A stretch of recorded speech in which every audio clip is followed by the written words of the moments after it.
The story begins with a man named Kanata, who is suddenly stabbed by his stalker. He's unable to defend himself, and his stalker surrounds her blade with lightning to deliver the finishing blow. He wakes up in a cave where the goblin elder, Kabuji, names him Ru and gives him something to eat. Ru realizes that he has been reborn as a goblin and cries because he's unhappy with his new form. 3 days later, his body matures, and he notices that goblins grow faster than humans. Kabuji gives the children food but explains that this will be the last time because they need to learn how to hunt. Ru leaves the cave and starts exploring the outside world, realizing it's filled with strange creatures different from the world he used to live in. He meets a goblin named Kichi, and they decide to work together. They start hunting for food and see a horned rabbit. Kichi chases it, while Ru sets up an ambush and kills it with one hit. Kichi is about to eat it all, but Ru beats him up, saying they need to share. Ru takes the rabbit's horn, wondering if it would make a good weapon, but suddenly, he sees a notification and becomes confused about what just happened. They eat the rabbit and continue hunting together, using the same tactic to catch their prey. He takes another horn, and the same message appears, but he still doesn't understand what's happening. As they eat the rabbit, the system tells Ru that he has learned the escape ability. He realizes that he still has his absorption ability from his past life, which is rare and allows him to learn the abilities of the creatures he consumes. He notes that he no longer has the other abilities from his past life but thinks absorption is all he needs because he can consume the monsters in the area to get stronger. They return to the cave and meet a girl named Mi, who thinks they're amazing for being able to hunt horned rabbits. Ru thinks they're pathetic, but Mi reveals that they've killed goblins before and takes a liking to him. He invites her to join them for tomorrow's hunt, and she agrees. However, it rains the next day, so they postpone the hunt. Ru enters their storage area and discovers that they have been using human girls to procreate, but he ignores them and takes an ore to forge a weapon. Kabuji approaches him, thinking he's going to level up faster than expected, but Ru doesn't understand. Kabuji tells him to tap his head, and Ru realizes that Kabuji is level 86. Kabuji reveals that when goblins reach level 100, they evolve into hobgoblins, but few achieve this because they age faster than humans and often die before reaching that level. The next day, Ru's party goes on a hunt and defeats monsters with their excellent teamwork. They start eating a snake, and Ru learns its abilities, thinking they will be useful. Kichi finds it delicious and wonders if they can eat the head, but Ru explains that it's poisonous and they will die if they eat it. They continue hunting for days and eventually reach a cave, where a swarm of bats attacks them. Kichi uses his shield to defend, while Ru uses his evil eye skill to stun the bats, giving them the opportunity to slaughter them. Ru's party eats the bats, and he gains new abilities. Meanwhile, a group of hungry goblins watches them. One evening, the group surrounds Ru as he sleeps, but his search ability activates, allowing him to sense the danger. He beats them up but accidentally stabs one, who collapses because Ru's weapon is laced with poison. Ru explains that it was an accident and that he still can't control his abilities, frightening the others. Mi realizes they tried to kill Ru, so she strangles one of them. In the woods, Ru's party encounters an orc. Mi throws a stone, breaking the orc's finger, and Kichi trips him. Ru finishes him off, and they eat his body, gaining new abilities. Ru suggests bringing food to the other goblins, and they thank him for the food as they start eating. Ru wonders why he's doing this, as he used to be a selfish person. That evening, the system suddenly disturbs Ru, asking if he wants to evolve. He doesn't bother reading it and just selects yes, wanting to go back to sleep. The next day, he notices that his body has changed, looking almost identical to his past self. Kichi has also transformed, and Mi thinks they look amazing. Kabuji is surprised they've ranked up because they're only 2 weeks old. Kichi wants to test his strength, so he challenges Ru to a fight in the woods. Kichi manages to land a hit and is about to end the fight, but Ru counters and knocks him down. Kichi admits defeat, saying Ru is too strong, but Ru tells him he's stronger and only won because of his speed. Suddenly, they hear a wolf. Ru tells me to prepare the crossbow they made. They see a wolf pack running in the field, eating monsters. Mi uses the crossbow to fire a poison bolt, hitting the pack leader. Ru and Kichi charge in, slaughtering the wolves. The leader gets back up, but Ru defeats him and gains new abilities, including a leadership skill. He decides to try it out and tells the goblins to eat the wolves, but they must catch the same amount of prey in the future. The goblins, knowing they aren't strong enough, beg him to teach them how to hunt, and he agrees, saying he'll show them how it's done. They start praising him, but he tells them to get up, calling them comrades. Moved by his words, they decide to follow him, thinking he's amazing. A few days later, they find that the humans have taken their own lives, so Ru holds a memorial for them, thinking they did it because they lost hope. Ru trains the goblins and reveals that he's been eating monsters, acquiring countless abilities. He sees a group approaching and prepares to fight, thinking they're a threat, but Kabuji stops him, explaining that they're from the previous generation. Gabuji welcomes them, and it's revealed that they brought humans with them, planning to use them to create the next generation. Rue is against this and approaches the leader, Ken, asking to look after the humans. Ken becomes upset and looks down on Rue, calling him a newborn. They prepare to fight, but the girls named Sei and Sato intervene, suggesting a fight between Ken and Rue to determine the village leader, without weapons. Ken loses instantly, and Rue explains that his strings don't count as weapons because his body produces them. He declares himself the new leader, but Ken's men are unhappy. Rue takes the humans to the storage area, promising them safety and that the goblins won't touch them. He promises to return them to a human village, but a girl named Rebellia asks what he wants from them. He asks them to share their knowledge, and they reveal they were part of a traveling business, attacked by Ken's group, who killed the men and took them away. They start crying, and Rue gives them space to grieve. 2 days later, Rue gives the humans food and notices they have already moved on. He observes them eating, realizing they're different from goblins because they don't evolve but have jobs that make each of them unique. He knows what they do, revealing that Rebellia is a rookie warrior and considers letting her train with the goblins. We see the goblins training, but Ken's men struggle. Rue trash talks them, and when they get upset, he beats them up, reminding them that he's the boss. One evening, Rue is about to go to sleep when he senses danger. He sees Ken and his men trying to force themselves on the humans. Rue stops them, reminding them they're not allowed to touch the humans. When Ken refuses to cooperate, Rue knocks him down and reassures the humans that everything will be okay. Mi and Kichi arrive, and Rue orders them to drag Ken and his men outside, telling everyone to gather and witness what he's about to do. Everyone watches as Rue tortures Ken, beating him to a bloody pulp. Rue tells them this is the punishment for breaking the rules. The next day, Ken's men are still tied up, but Ken is already dead, having bled to death. Rue and his friends fight a trihorn but struggle to break its scales. Rue restrains it and delivers the finishing blow. As they eat it, Rue gains new skills and decides to test one, discovering he can land 3 blows with a single strike. He goes to sleep, but Rebellia joins him, still shaken from the incident. He allows her to sleep beside him. The next morning, he finds that Mi has also slept beside him, causing his arms to ache. The goblins continue their training, and we meet Rue's assistant, Gobi, who has just evolved into a hobgoblin. She is responsible for teaching the goblins chores. Mi is the captain of the ranged unit, and Kichi looks after the armored fighters, while Sato is in charge of the light armored unit. Sei is the only mage in the village, so she has no unit. Rue leaves the training to them and ventures deeper into the woods, where he encounters another trihorn. He kills it instantly using his new spell and becomes confident in his abilities. However, he finds a trail of blood and recalls that Gabuji warned him about a dangerous creature called the Red Bear. Despite the warning, he follows the trail, which leads him to a dead trihorn.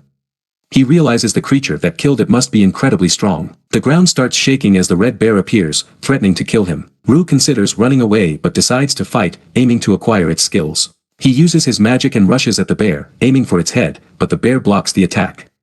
Realizing the bear has sharp instincts, Rue strikes its head but finds its skin too tough, forcing him to retreat. He covers the bear with his strings, but it breaks free and breathes fire, burning the area. Rue hides behind a tree, healing his wounds, and resolves to put everything on the line to defeat the bear. He charges in, protecting himself with a shield, and stabs the bear's mouth. The bear attacks, sending him crashing into a tree, leaving him severely injured. Rue knows the bear can't breathe fire again because his sword is stuck in its mouth. He realizes he's on the verge of death, but he charges in to land a decisive blow. The bear attacks, cutting off his arm, but Rue manages to defeat it. He eats its hand, acquiring its incredible strength, but collapses from his injuries. At that moment, the system informs him he has reached the max level and asks if he wants to evolve into an ogre. He chooses yes, regains consciousness, and eats the bear's head, gaining more skills. Rue returns to the village, but the goblins don't recognize him and see him as a threat. He tells everyone he's returned, and Mi realizes who he is, kicking him in worry. She asks about his arm, and he explains what happened.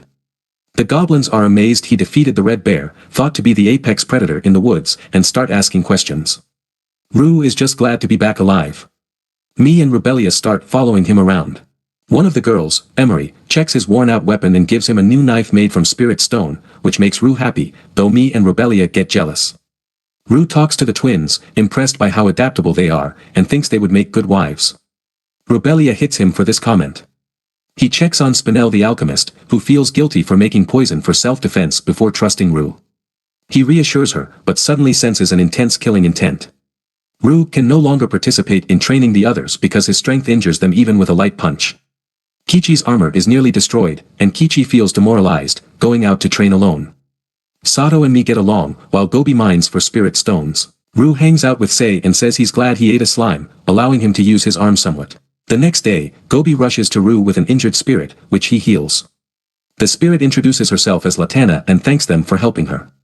She explains she was attacked by humans who likely wanted the gem on her head, worth 1 billion gold.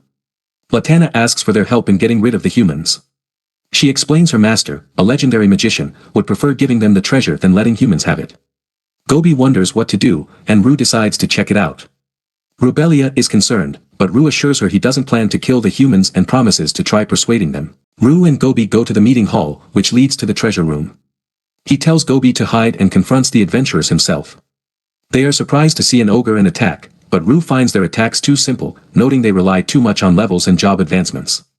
He is hit by a lightning spell, but it has no effect. Angered, Rue eats them, gaining their jobs and finding a magic item bag in a concealment ring. He gains the dimensional item box ability. Latana then takes them to her master Velvet, thanking them for their help before fading away and leaving her gem behind. Rue eats the gem, gaining the golden rule ability. With his new item box ability, they gather the treasure. Feeling bad about leaving the body, Rue decides to cremate it and finds a glove, a legendary item that attaches to him, giving him more abilities. The others are amazed by it. Rue shares the treasure with the other hobgoblins but keeps 2 legendary items, which are insanely rare. Everyone continues leveling up, and Rue explores the forest, eating a golden spider and a crystal deer, gaining their abilities. He finds an enormous tree and encounters a dryad. Dryads are said to tempt men and use them as nutrition. The dryad approaches Rue, and he struggles to resist her. He gives in, gaining the dryad's blessing, and she hopes for his return. Rue continues fighting monsters and gaining abilities. When he returns to camp, the girls ignore him, confused by the kiss marks on his neck from the dryad. He wonders what to do, but Spinel suddenly kisses him, expressing her feelings. Mie, seeing this, clings to him, wanting to kiss him too, and the other girls follow suit. The next day, Rue reveals that his search ability has improved, sensing a group approaching. He meets them, realizing the elves have come to visit. Their leader looks down on the goblins, calling them savages, and offers a reward if they defeat the humans threatening the woods. Gabuji thinks it's a generous offer, but Rue refuses, not caring about the elves' intentions. The elves prepare to fight, but Rue exudes his aura, stunning them with his overwhelming power. He knows he's surrounded by archers, so he threatens to kill the leader if he doesn't order them to stand down. The leader, fearing for his life, obeys.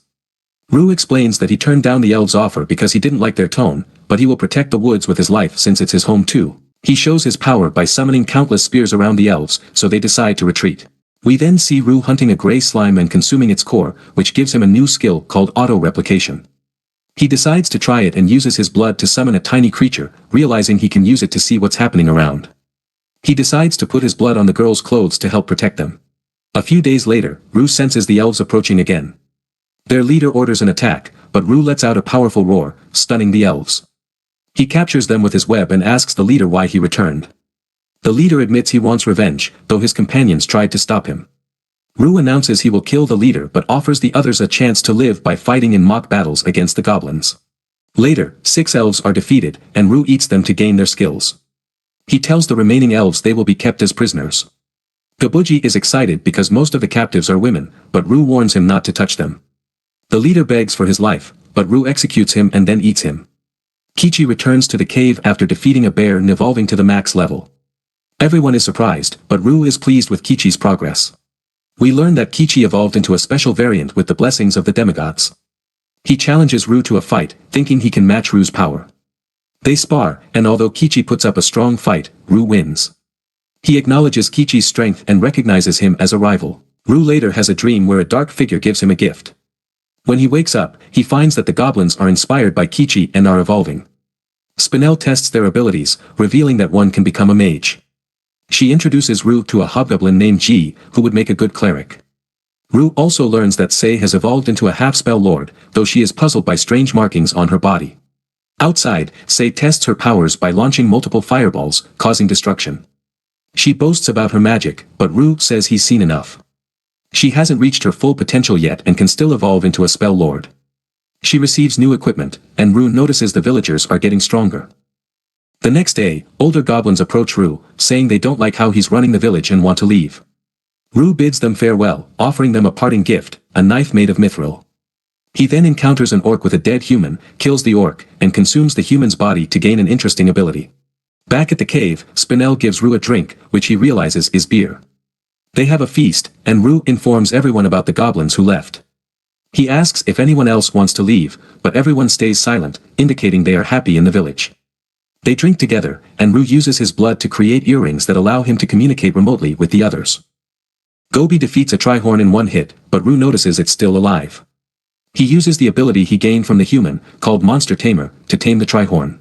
He finds this skill useful and starts taming other creatures to serve the village.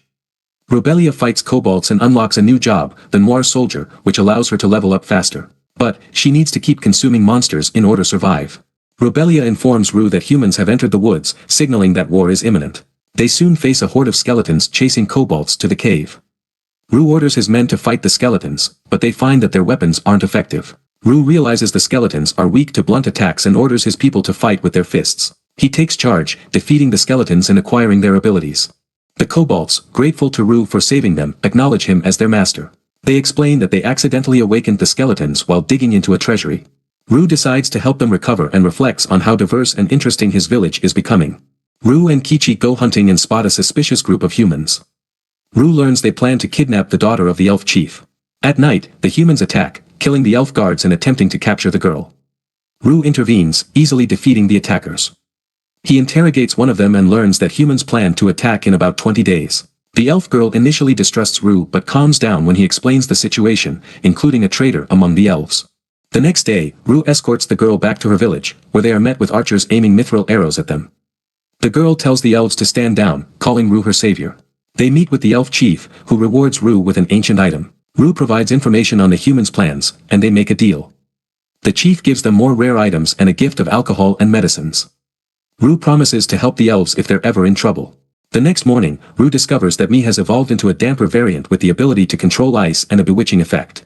Gobi has evolved into a half-earth lord with terrain manipulation abilities, while Sato has become a half-blood lord who can manipulate blood as a weapon.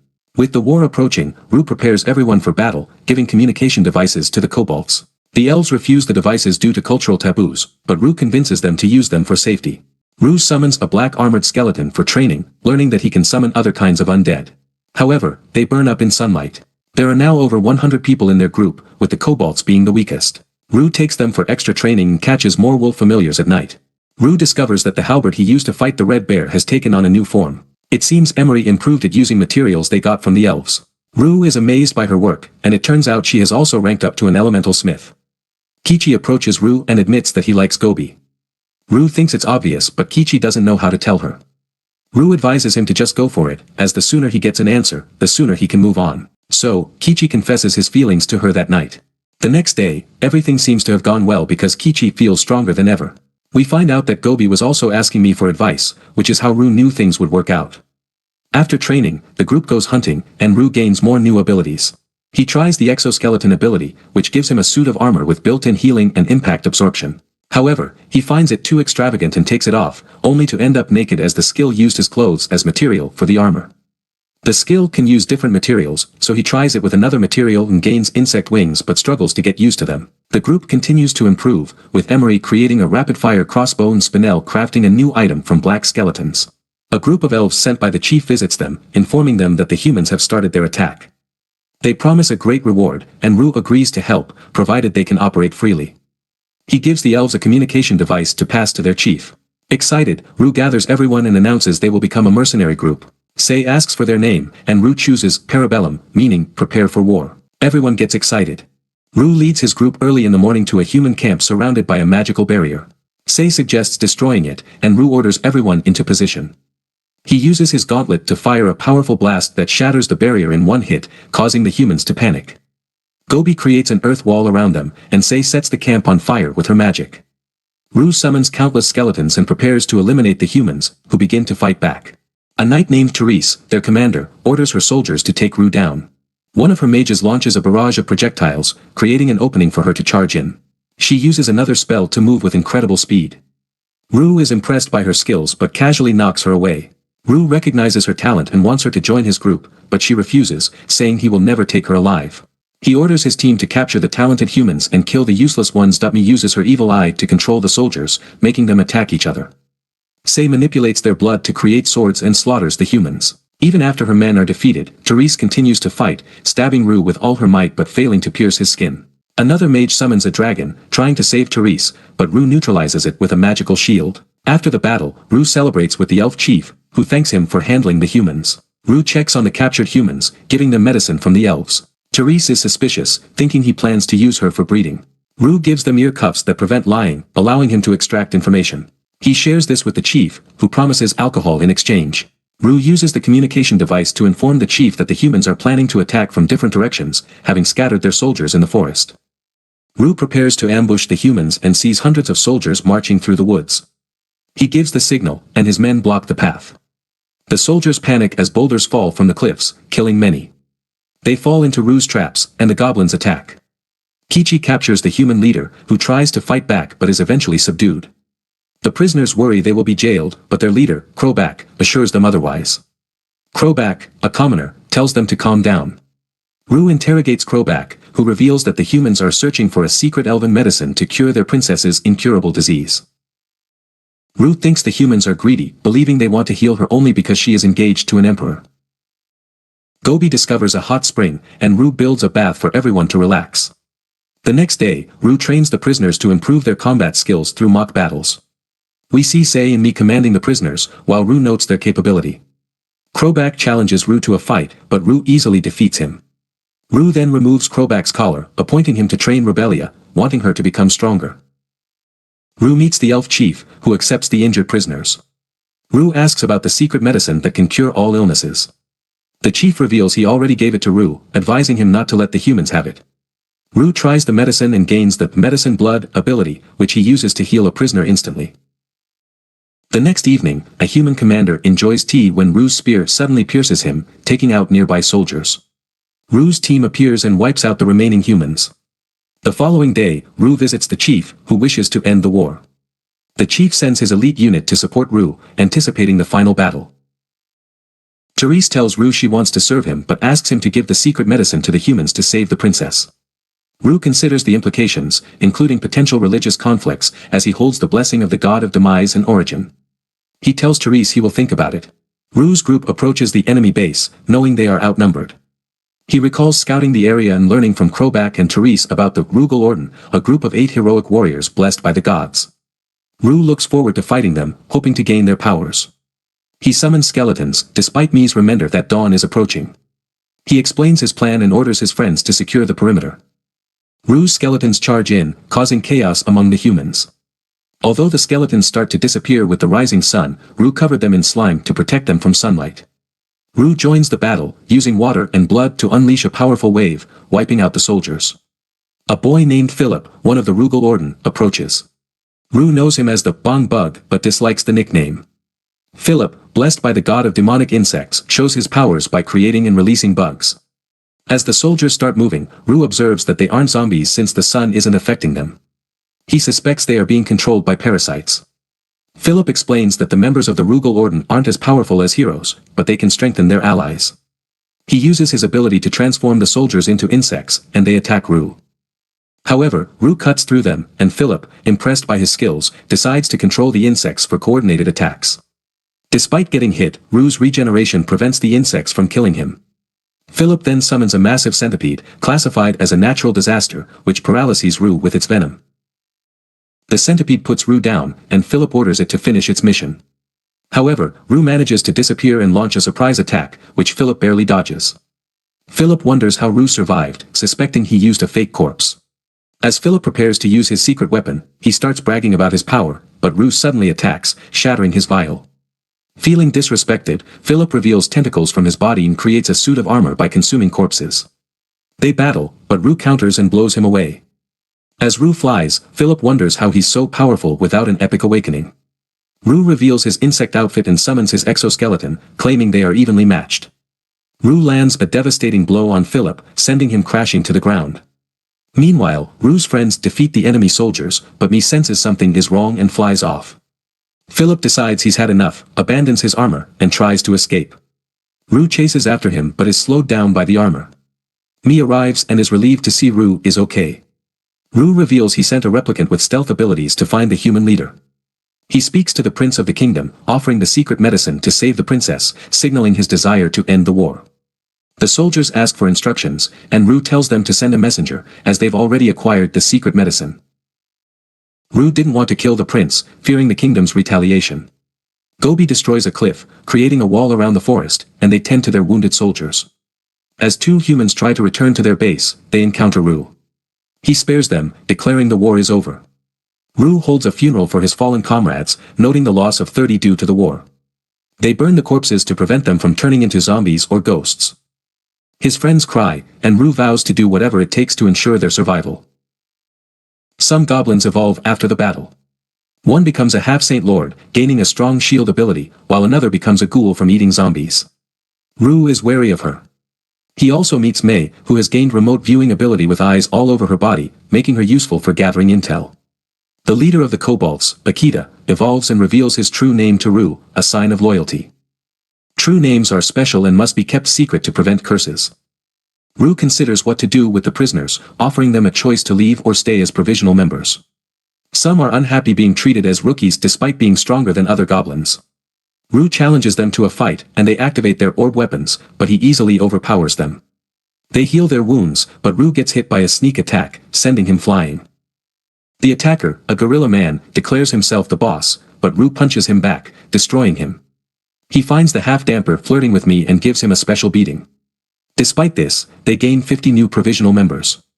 Rue introduces Emery to some dwarves, who seem rude, but he asks her to get along with them since they are skilled craftsmen. They give Rue a new warhammer. While walking in the woods, Rue reflects on the changes. The dryad suddenly appears and has her way with him, leaving him with kiss marks, much to the girl's anger when he returns to the base. Rue starts growing crops with magical seeds from a dryad, which grow faster and are more nutritious. Some provisional members decide to leave, and the noble prisoners are released, but they've been brainwashed by me and become spies. Rue learns the army is withdrawing. The elf chief is relieved and invites Rue to a banquet. Rue crafts a skeleton centipede vehicle, which the girls find creepy.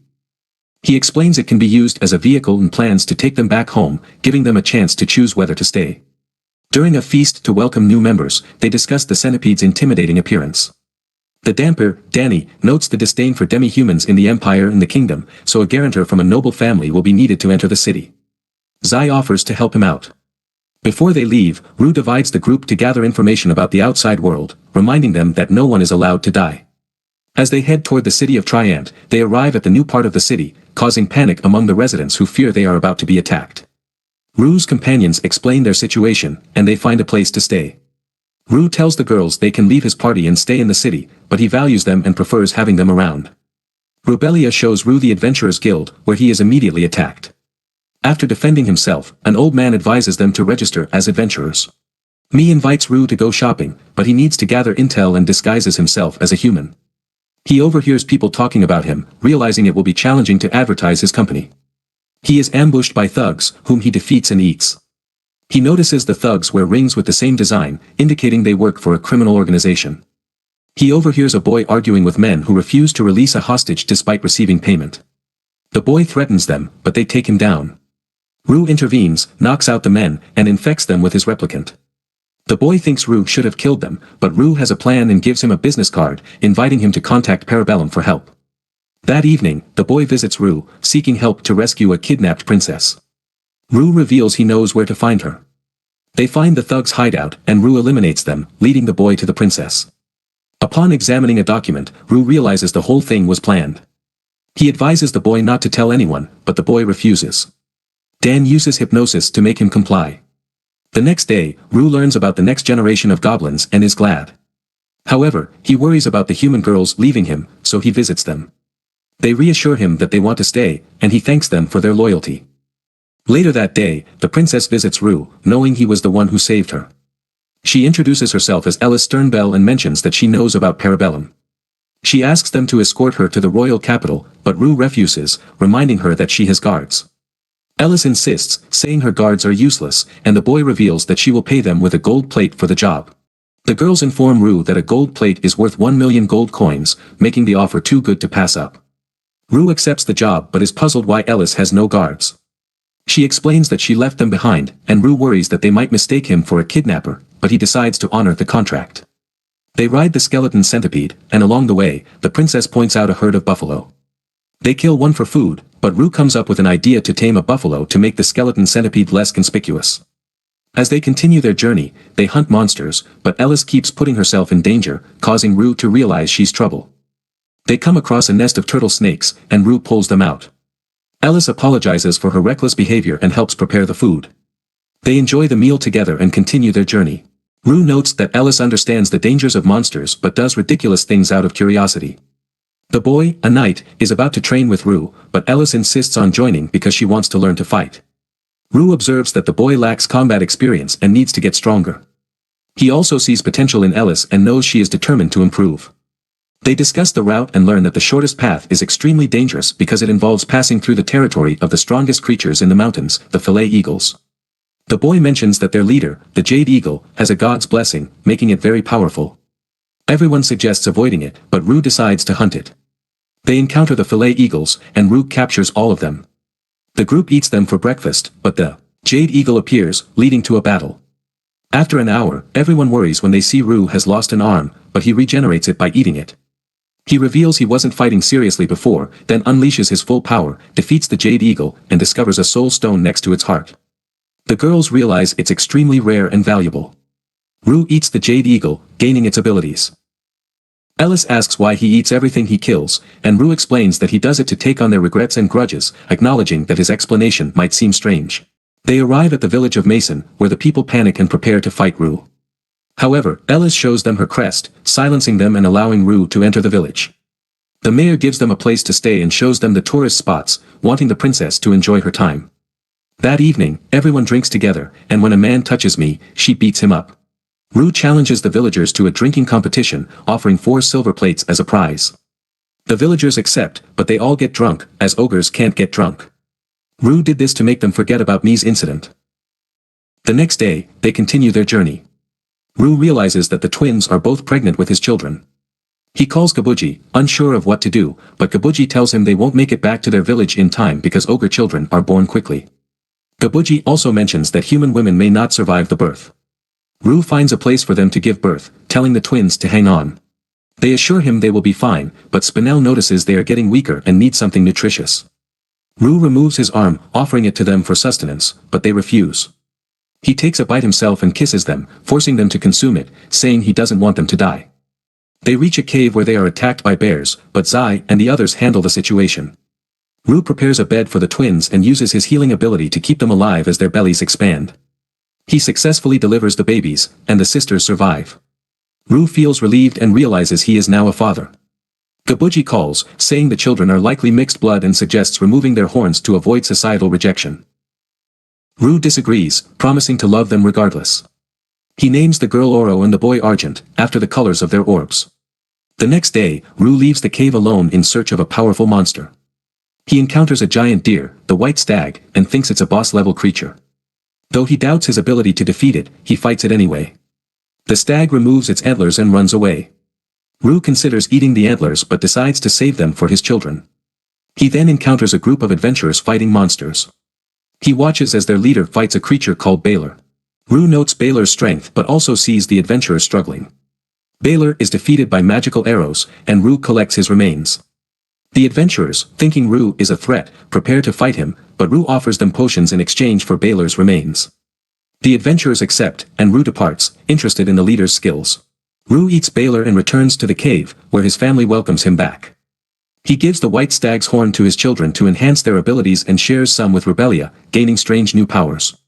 Rebellia gets a new job called Stag Eater. Rue acknowledges the white stag's strength and knows he's not yet powerful enough to tame it. He goes to sleep and is informed by the system that his level is maxed out, asking if he wants to evolve into an Apostle Lord. He agrees and gains special abilities, but an error message states that he still needs to meet certain conditions to unlock a new set of skills. The next day, they continue their journey and realize that Emery and Spinel are pregnant. Rue knows what to do, sets up camp, and helps deliver their babies. Emery's son is a high orc, while Spinel's daughter is human and smaller. They rest in a place called Purgatory, where Ellis disguises herself, worried about being recognized as they near the capital. The girls rest at the inn while Rue leads the others to the Adventurers Guild. Rebellia finds a training room, and a group of adventurers challenges Rue. He tells them to fight the others instead, resulting in the adventurers' defeat. Rue invites them to join Parabellum. Later, Rue goes shopping with the girls and buys a camera, using it to take pictures of his babies. That evening, Rue decides to contact other members of Parabellum. He calls Sato, who reveals that Sei was able to buy spell books by capturing criminals to make money. Then, he contacts Mei, who has been gathering information. Rue knows she's been working hard and tells her to take a break. He thinks about calling Kichi but suddenly gets a vision of being sliced in half, freaking him out. Rue decides to go to the city of Gyos to check on Kichi. He tells Ellis it will take 2 days, meaning they won't reach the capital soon, but she agrees it's not a problem. As they travel, everyone observes the babies and realizes that Spinel's child isn't developing as fast as the others, probably because humans take longer to mature. Rue sees me with a necklace he gave her, but she feels she isn't good enough for him, thinking she's falling behind. She reveals she wants to have a baby with him, and he assures her he'll never leave her, saying it doesn't matter if she can't bear his children. They reach Gyos and see a dungeon. They encounter adventurers running away, saying there's an overpowered minotaur inside. Rue talks to the mayor, explaining the minotaur is his friend, but the mayor says the adventurers are trying to take him out. At the dungeon entrance, Kichi appears with Gobi. Rue notes how they've grown. Gobi reveals they didn't kill the adventurers. Rue asks Kichi about his vision. Kichi explains he reached the dungeon's deepest part, where a boss monster copied Rue. Kichi was no match for it, and the system told him he died, but his death was cancelled by one of Rue's abilities. Kichi received the blessing of the lightning god, gaining new powers, and sliced the monster in half. Rue realizes this is the vision he saw. Kichi reveals he's now a minotaur and Gobi is an earth lord. Kichi wants to test his skills and challenges Rue to a fight. They head to the arena, and Ellis wonders why they're fighting.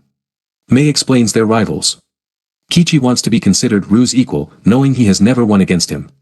They start fighting, their weapons clashing. Rue realizes Kichi is stronger than before. Rue charges in and parries Kichi's attack, but an explosion forces Rue to jump away. He realizes Kichi's flames are stronger because he wants to defeat Rue.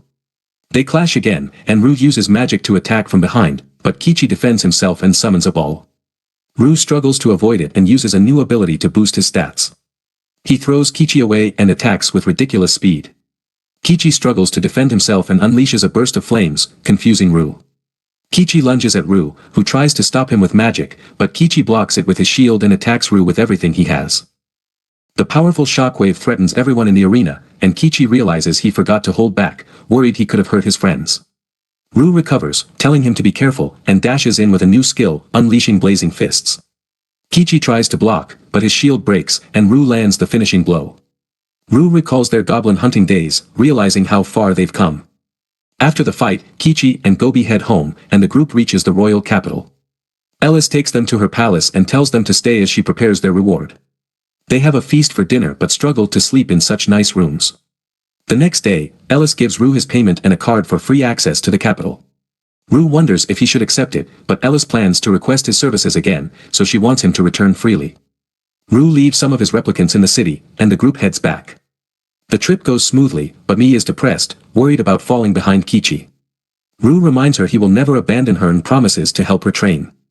They take a break, and Rue summons giants to help me train. She gives it her all and defeats over 50 giants but feels it's not enough. Rue tells her she did well, but she suddenly passes out. He takes her back to the others, and they all have dinner together. At night, Mei evolves into a damper lord, and Rue is glad she's happy again. They return to the forest and find the cave completely different. The others welcome them back and mention they've made renovations. Gobi shows them the new farm, and even the dryad has moved in to help with planting. There's also a ranch for the animals. Suddenly, Ji runs in, saying Gabuji is dying. Rue visits him and introduces his children to Gabuji. Gabuji is happy to see them and can't believe Rue is the baby he once held. He feels honored to be part of something special but passes away. They have a funeral for him, and we learn he was around 20 years old. Rue doesn't know how long they live but thinks it doesn't matter as long as he's with everyone he cares about. In honor of Gabuji, Rue decides to have a tournament to see how everyone in Parabellum has improved. We see everyone fighting and trying out their new skills. Kichi gets a rematch with Rue, thanking him for helping him get stronger but swearing to surpass him. They charge at each other, causing a massive clash, and fight until the end of the day. Rue comes out on top. Everyone compares their results, and the twins serve dinner. Rue reflects on how strong everyone has become. At night, Rue gets a call from Ellis requesting his services again. He tries to turn her down, but she makes an offer he can't refuse. He gathers everyone the next day, and they prepare to set off for their next adventure in the capital. That marks the end of Season 1. Thanks for watching, see you in the next one.